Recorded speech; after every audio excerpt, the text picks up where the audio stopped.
Assalamualaikum warahmatullahi wabarakatuh.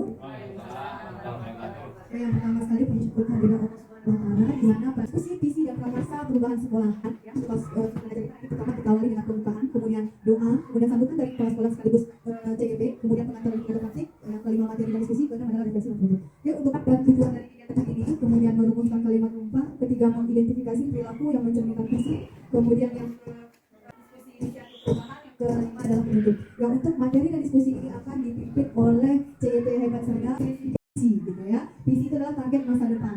Nah, kemudian saya mengapresiasi di sini luar biasa budaya positifnya yang nampak di anak di sini. Alhamdulillah sopan santunnya luar biasa yang tidak saya temui di sekolah yang pernah saya masuk. Mungkin boleh tepuk tangan dulu untuk SD 11 Penanggalan itu. Mulai acara ini dengan doa yang dipandu oleh Bapak Purwadi kepada Bapak Kapten. Amin. Alhamdulillah terima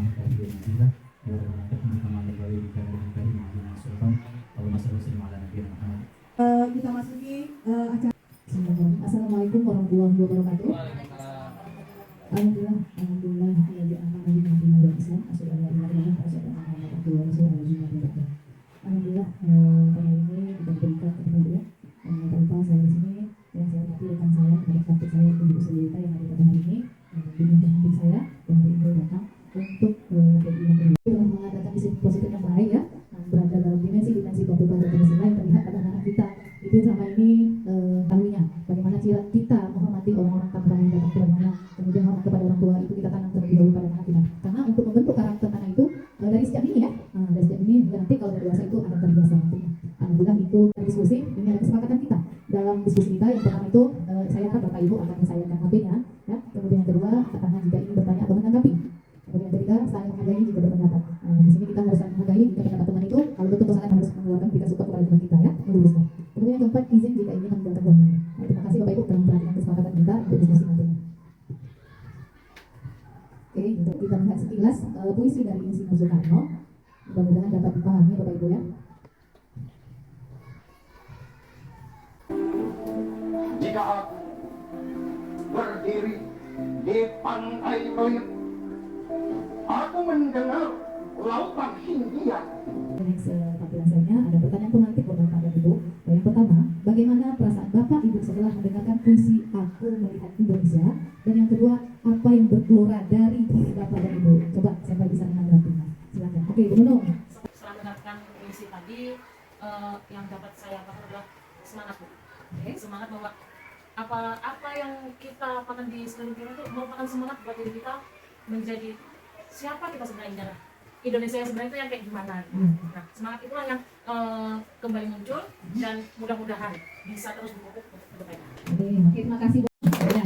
Kemudian satu orang lagi kalau dapat ya untuk menangkap satu lagi, boleh siapa? Bapak atau Ibu? Baik, tanggapan saya ketika saya mendengarkan puisi tentang yang dilakukan oleh Bapak Soekarno itu karya yang sangat mengunggah rasa cinta dan kebanggaan sebagai cinta tanah air. Kemudian lewat baik-baik puisi yang dilantunkan itu membuat kita semangat akan cinta tanah air kita. Kemudian kita bisa melihat keindahan, kebanggaan dan kekayaan budaya Indonesia dengan melihat dari baik-baik puisi yang dilantunkan oleh Bapak Soekarno.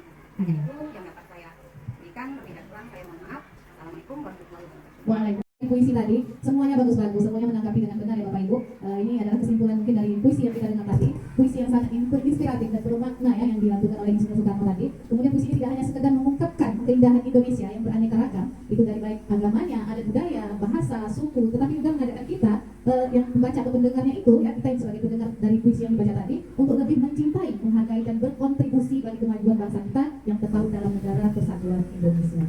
Oke, kemudian slide berikutnya, kemudian kegiatan diskusi kita.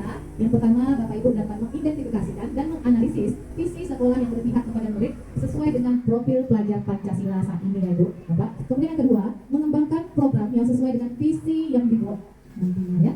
Di sini saya ingin flashback kembali dari modul yang telah saya pelajari pada modul 1.1 pengantar dari Bapak Ki Hajar Dewantara kita tentang filosofi pendidikan dan pengajaran menurut beliau. Pertama, menurut Ki Hajar Dewantara, pendidikan itu adalah menuntun segala kekuatan kuadrat yang ada pada anak, yaitu kuadrat alam dan kuadrat zaman. Jadi anak-anak kita itu telah lahir saja dia sudah memiliki. Yang kedua, pengajaran adalah pendidikan yang memberikan ilmu atau pengetahuan serta keterampilan dan kecakapan pada anak. Itu pengetahuan dan keterampilan tersebut dapat memberikan kita peran guru.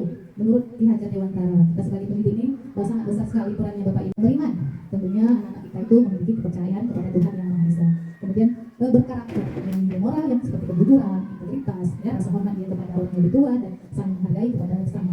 Kemudian kreatif dan inovatif, mengembangkan kreativitas dan kemampuan untuk berinovasi. Dan kemudian lagi mandiri dan berdaya, memiliki kemampuan untuk mengambil keputusan sendiri, pintar mengambil keputusan sendiri, tidak hanya menunggu ibu gurunya ya. Jadi dia paham dengan situasi bapak dan ibu guru dan serta dia memiliki tanggung jawab yang sangat besar sebagai murid. Kemudian berikutnya cinta tanah air, rasa cinta dan tanggung jawabnya terhadap bangsa dan negaranya.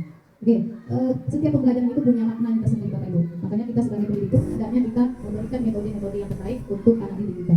Oke, kebermanfaatan itu dapat kita dapatkan dari yang pertama, pembelajaran yang berpihak pada murid. Ini adalah tuntunan kita pada saat ini, tidak dari zaman dulu lagi ya. Kita telah berubah. Kalau dulu kita sebagai senternya bekerja keras nih. Di sini ada kalimat rumpang, cita-cita untuk murid.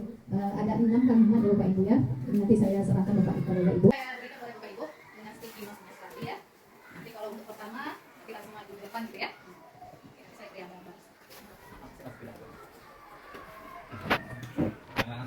kita memimpikan murid-murid yang bagaimana ya Bapak Ibu ya. Pada kolom pertama ini untuk kalimat nomor 1 kita memimpikan murid-murid yang bagaimana. Jadi Bapak Ibu bisa buat di sini. Oke, saya kasih cita-cita kita untuk murid ya Bapak Ibu.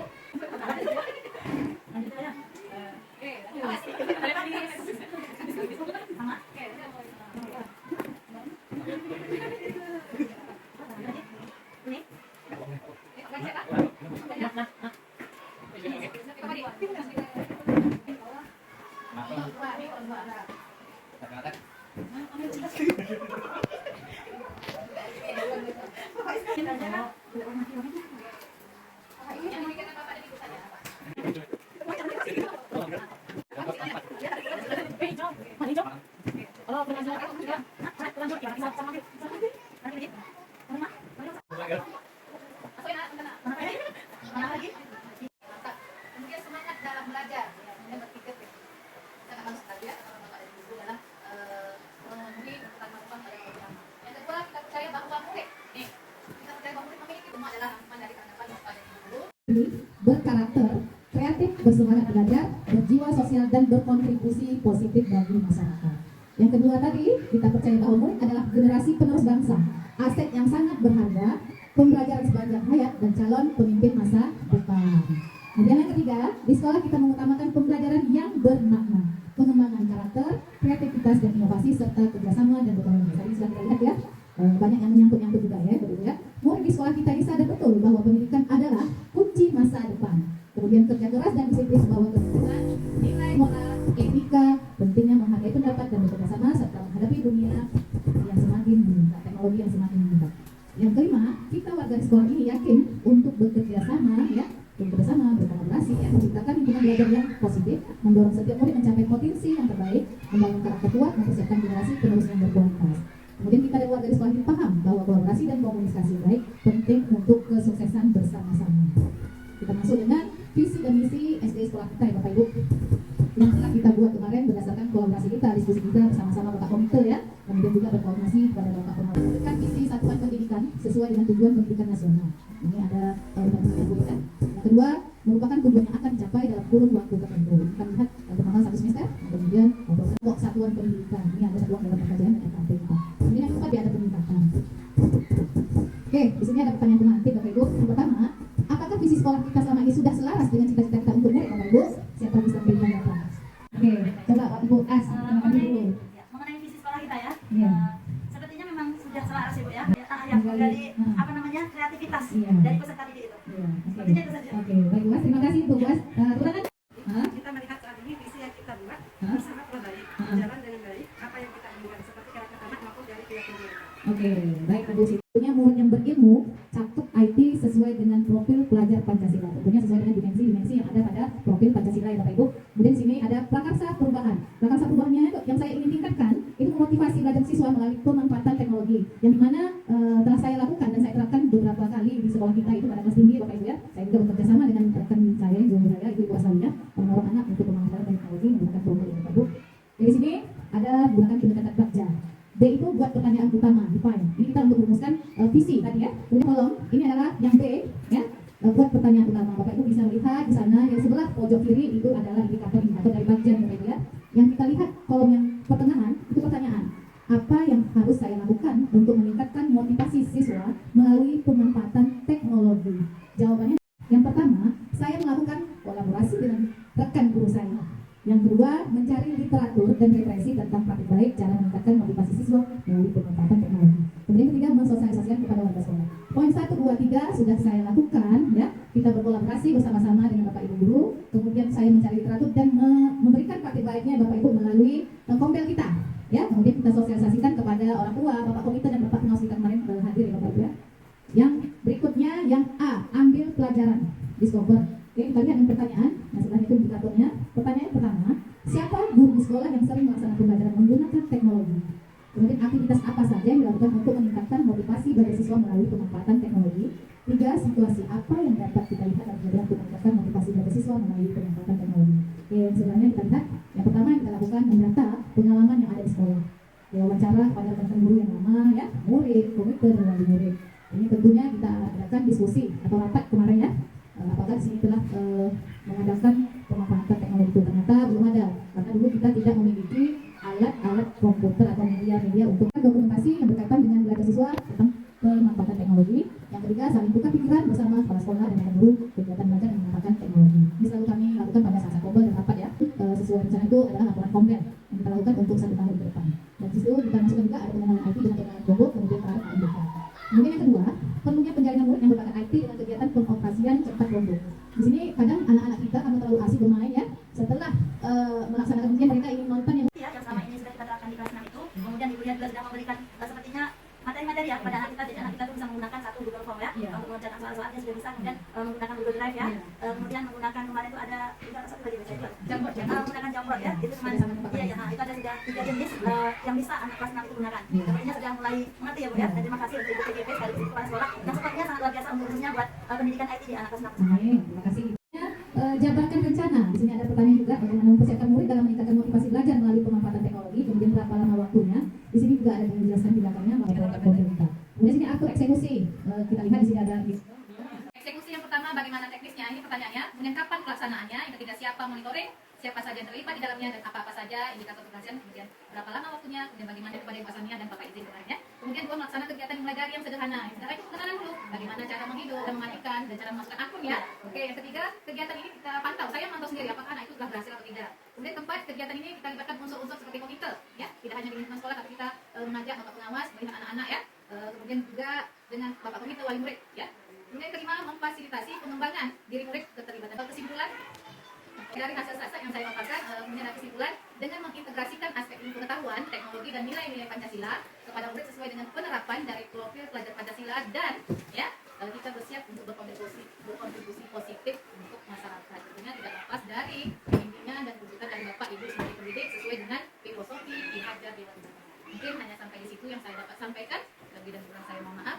Saya kembali kepada Ibu. Bismillahirrahmanirrahim. Alhamdulillahirabbil alamin. Wa bihi nasta'in. Wa ala umuri dunyawati. Karena penguatan aksi nyata oleh Ibu Lia Asina Maza, calon guru penggerak angkatan 10. Sebelah senang yang hadir pada hari ini. Baiklah Bapak dan Ibu, di sini saya selaku kepala sekolah dan sekaligus calon guru penggerak angkatan 10. Alhamdulillah, budaya positif itu adalah fondasi utama kita dalam menciptakan lingkungan kita, lingkungan yang aman, nyaman dan menyenangkan bagi murid-murid kita. Di sini budaya positif itu tidak hanya menetapkan pada perilaku murid-murid kita, tetapi juga membentuk karakter-karakter yang baik. Pada saya tentang diseminasi budaya positif, yakni pada modul 1.4.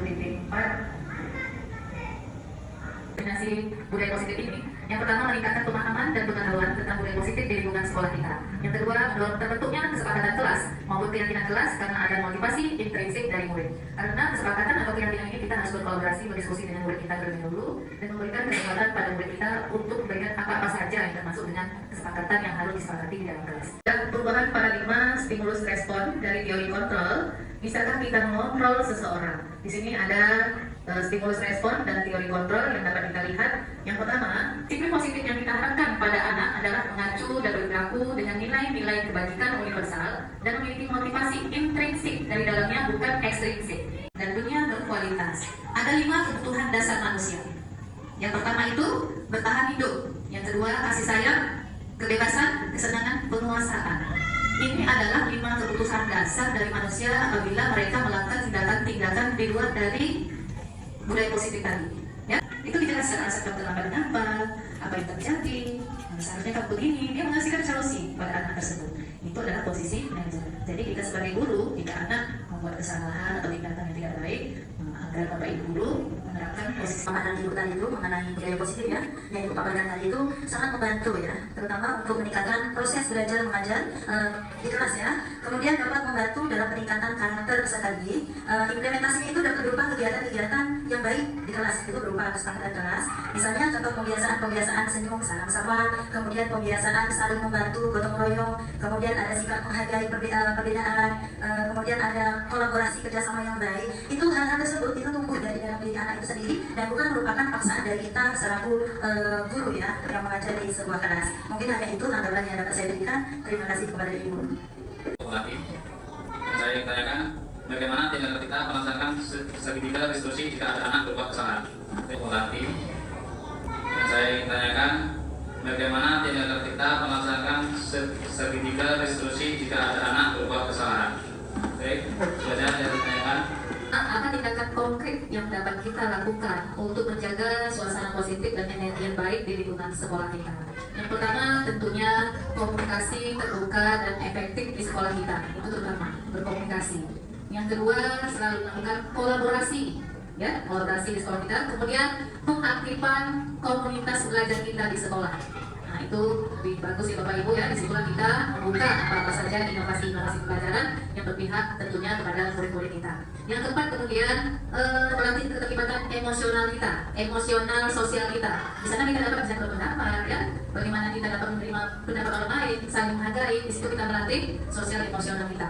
Yang keenam kemudian kita harus melibatkan orang tua, wali murid ya di sekolah SD Negeri 11 Tenang ini. Itu tidak lepas dari lingkungan warga sekolah kita ya.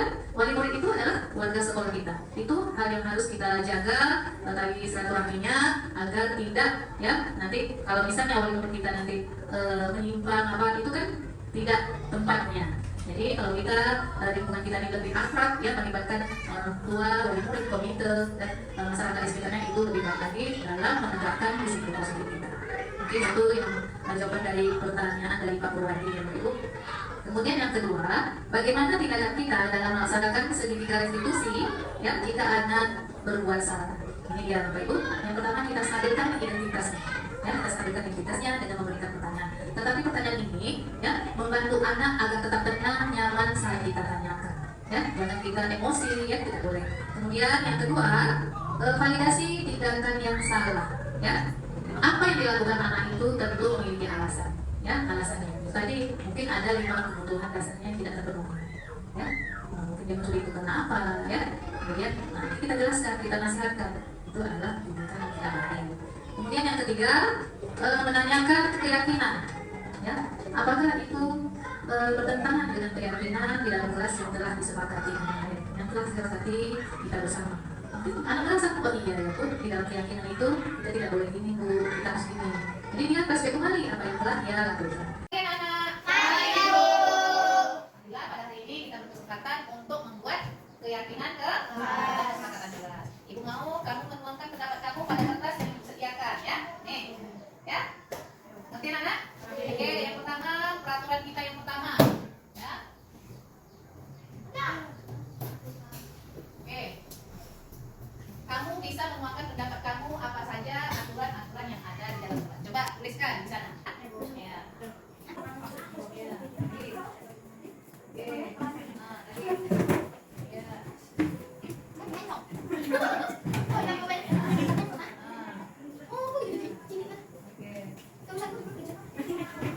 Tidak boleh membuli teman, tidak boleh melawan guru. Nah, kalimat positifnya. Tulis pada yang berwarna biru. Yang biru, Uji. Ya.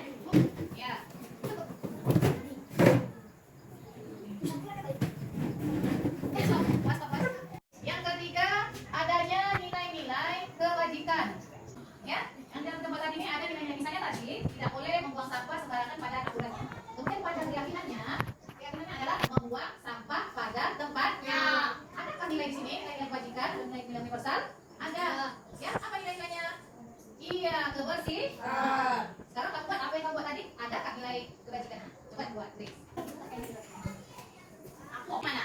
Iya, kita membuang sampah pada tapi kalau tidak perlu, sikap acuh tak apa? Iya, sikap acuh atau tidak perlu, tidak peduli. Kalau anak-anak ribut di dalam kelas berarti kan menjaga keamanan di ke. Kalau sikap negatifnya apa? Kalau guru ada gimana? Guru tak ada? Iya, kalau guru tak ada, jika guru tidak ada, ribut. Iya, benar ini? Benar. Jadi jangan pakai gitu ya. Iya. Jadi kita masuk tanggal Y. Y, kita Y. Oke, ini ada seperti Y. Nah, ini terdengar. Kalau pas tiket, teman-teman ambil tiket mana? Iya, ayo Bi, ayo tiket. Ayo tiket agar apa? Iya, agar lingkungan sekolah sekolah bisa bersih. Kemudian yang ketiga apa? Apa yang kita lihat kalau kita lagi musik apa yang ada? Sampah. Ya, sampah dia pakai. Saling membantu tidak? Saling bekerja sama tidak? Iya, coba buat sini. Siapa bisa buat ini saling bekerja sama? Coba, tulis. Iya, coba. Iya. Ya. Tujuannya apa? Iya, kelas apa? Iya, iya. Video tidak, terus silakan. Ini berperilaku. Apa yang kita lihat lagunya sana? Sama-sama apa dia? Maaf kan? Mas tepuk tangan dulu. Assalamualaikum warahmatullahi wabarakatuh. Saya Arya Alfatan. Beberapa hari yang lalu saya melihat Ibu Ria melakukan diskusi dengan teman saya Melki. Itu sangat bagus karena membuat kita sadar apa yang telah disepakati di dalam kelas bersama-sama dan harus kita laksanakan dengan penuh rasa tanggung jawab. Terima kasih. Wassalamualaikum warahmatullahi wabarakatuh.